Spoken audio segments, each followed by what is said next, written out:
नमस्कार और आज की चर्चा में आपका स्वागत है। आज हम केमिस्ट्री की दुनिया के एक ही एटम ऑक्सीजन की कहानी को तीन अलग-अलग किरदारों में देखने जा रहे हैं। सोचिए कि ऑक्सीजन एक बहुत ही प्रतिभाशाली एक्टर है और आज हम उसकी तीन सबसे मशहूर भूमिकाओं को समझेंगे: अल्कोहल, फिनॉल और ईथर। हाँ, ये देखने का एक बहुत बढ़िया नजरिया है, क्योंकि देखिए, इन तीनों परिवारों में ऑक्सीजन तो है, पर वो जिस तरह के मॉलिक्यूलर पड़ोस में रहता है, उससे उसका पूरा व्यवहार, मतलब उसकी पूरी शख्सियत ही बदल जाती है। अच्छा?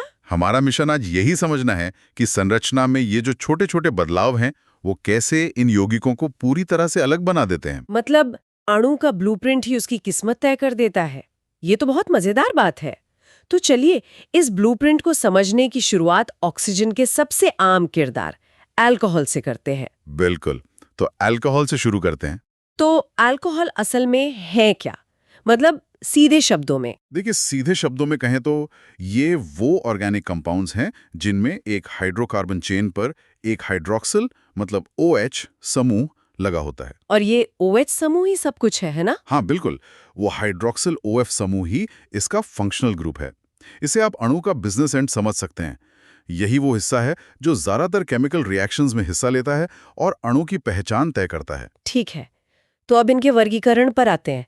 इन्हें बांटने का एक तरीका तो बहुत सीधा लगता है कि उनमें कितने OH समूह हैं, 1, 2 या 3। हाँ, ये तो बस गिनती करने जैसा है। जिनमें एक OH समूह होता है उन्हें हम मोनोहाइड्रिक कहते हैं। और जिनमें 2 होते हैं? वे डाइहाइड्रिक कहलाते हैं, जैसे एथिलीन ग्लाइकोल, जो गाड़ियों में एंटी फ्रीज का काम करता है। पर एक मिनट, जब हम 2 OH ग्रुप लगा देते हैं तो क्या इससे अणुओं को कोई खास सुपर पावर मिल जाती है? रूप पानी के अणुओं को पकड़ने वाला एक हाथ है। एक हाथ से आप कुछ हद तक बर्फ बनने से रोक सकते हैं, पर दो हाथों से आप बहुत ज्यादा पानी के अणुओं को पकड़कर उन्हें जमने से रोक सकते हैं। अच्छा। यही एथिलीन ग्लाइकोल का राज है। वो पानी को जमने ही नहीं देता। वाह। और 3 OH ग्रुप वाले वो तो ट्राइहाइड्रिक कहलाते हैं, जैसे ग्लिसरॉल जो बहुत सारे स्किन केयर प्रोडक्ट्स में होता है। तो इसका मतलब है कि ग्लिसरॉल के पास नमी को पकड़ने के लिए 3 हाथ हैं। एकदम सही। यही वजह है कि वो इतना अच्छा मॉइस्चराइजर है। वो हवा से नमी खींचकर आपकी त्वचा में बनाए रखता है। तो ये वर्गीकरण सिर्फ गिनती नहीं है, ये उनके काम करने के तरीके को भी बताता है। ये तो बहुत बढ़िया तरीके से समझ आया है। लेकिन एक और वर्गीकरण है जो थोड़ा ज्यादा तकनीकी लगता है: प्राइमरी, सेकेंडरी और टर्शरी अल्कोहल।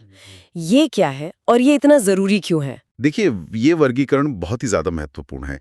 ये इस बात पर निर्भर करता है कि जिस कार्बन से OH समूह जुड़ा है, वो खुद कितने और कार्बन परमाणुओं से घिरा हुआ है।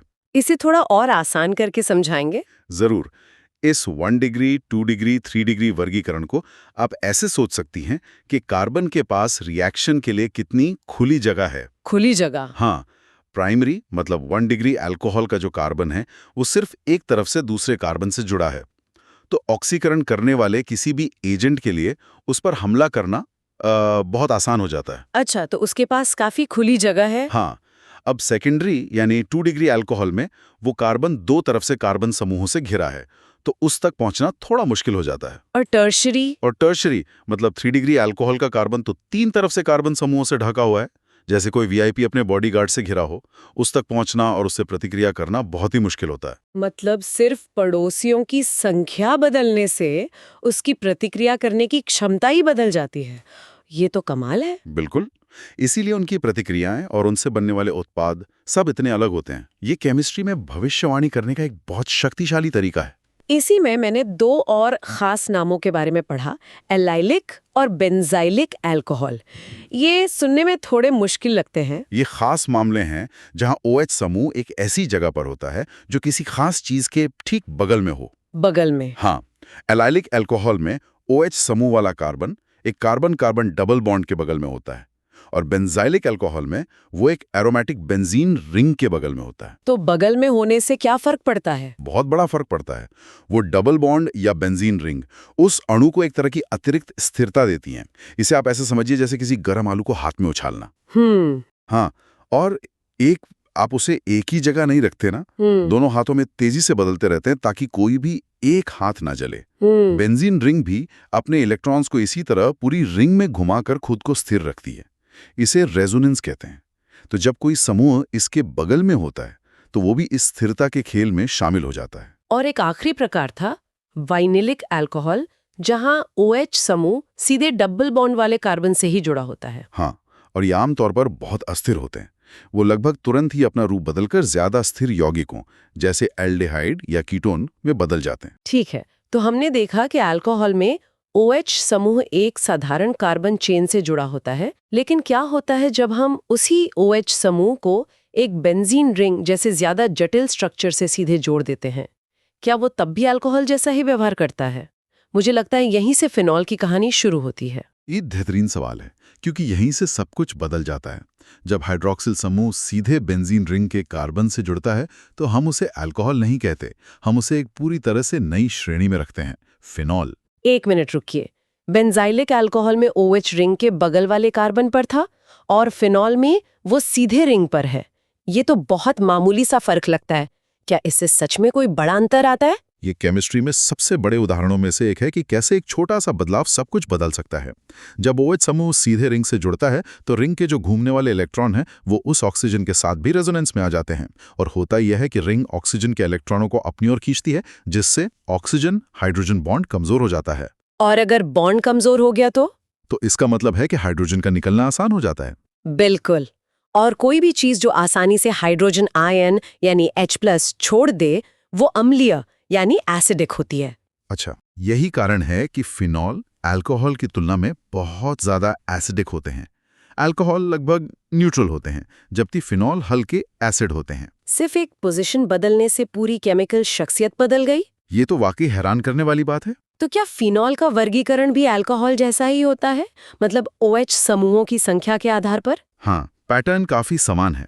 एक OH समूह वाले मोनोहाइड्रिक फिनॉल कहलाते हैं, जैसे कि साधारण फिनॉल या क्रिसॉल। ठीक है। 2 OH समूह वाले डाइहाइड्रिक फिनॉल होते हैं, जिनके कुछ दिलचस्प नाम हैं, जैसे कैटोकॉल, रिसोर्सिनॉल, और 3 वाले ट्राइहाइड्रिक फिनॉल जैसे पायरोगैलॉल। और क्या इनमें भी कोई खास प्रकार होते हैं? हाँ, जरूर।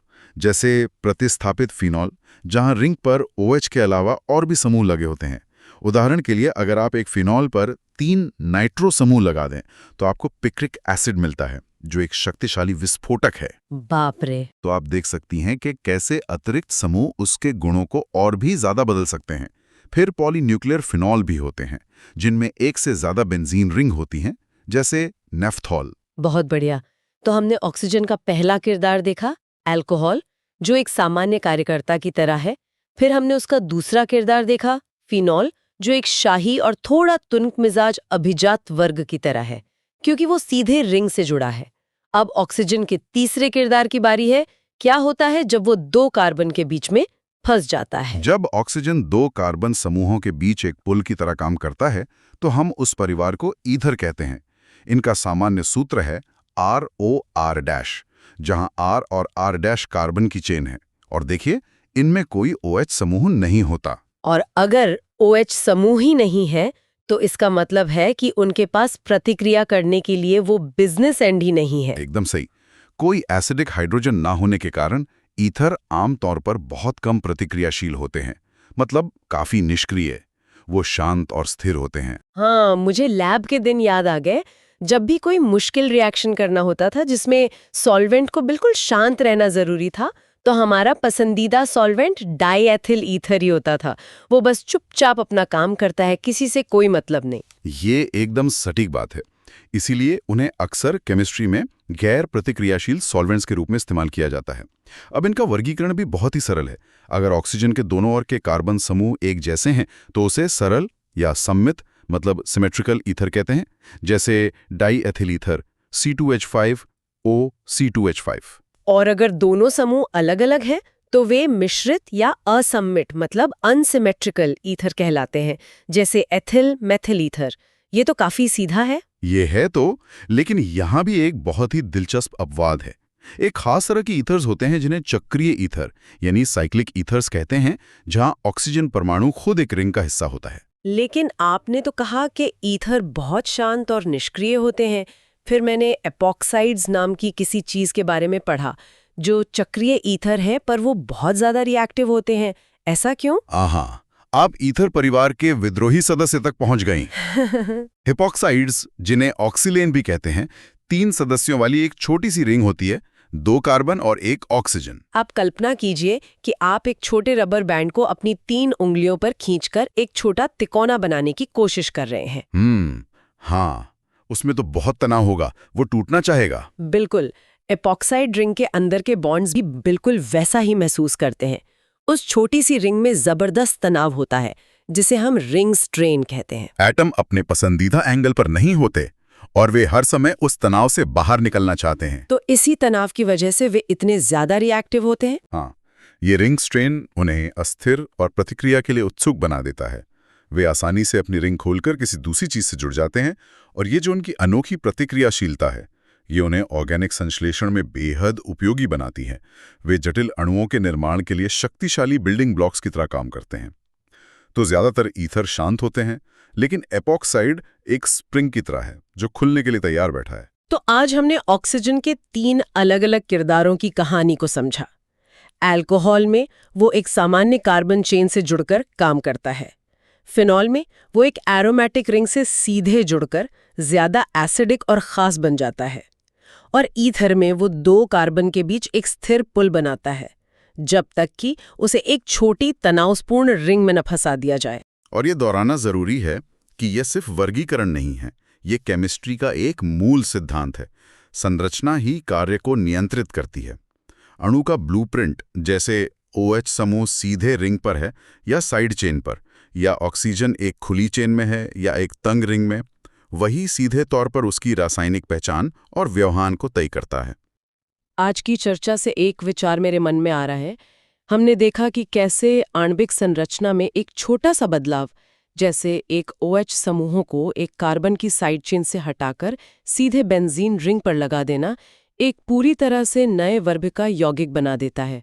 और ये इस गहरे सवाल को जन्म देता है कि अगर एक अणु के आकार में एक छोटा सा बदलाव उसे निष्क्रिय से प्रतिक्रियाशील बना सकता है, तो सोचिए हमारे अपने शरीर के अंदर इसका क्या मतलब है।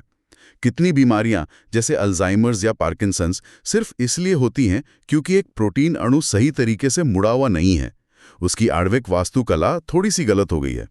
प्रकृति में और हमारे भीतर भी छोटे बदलावों के अक्सर बहुत बड़े परिणाम होते हैं।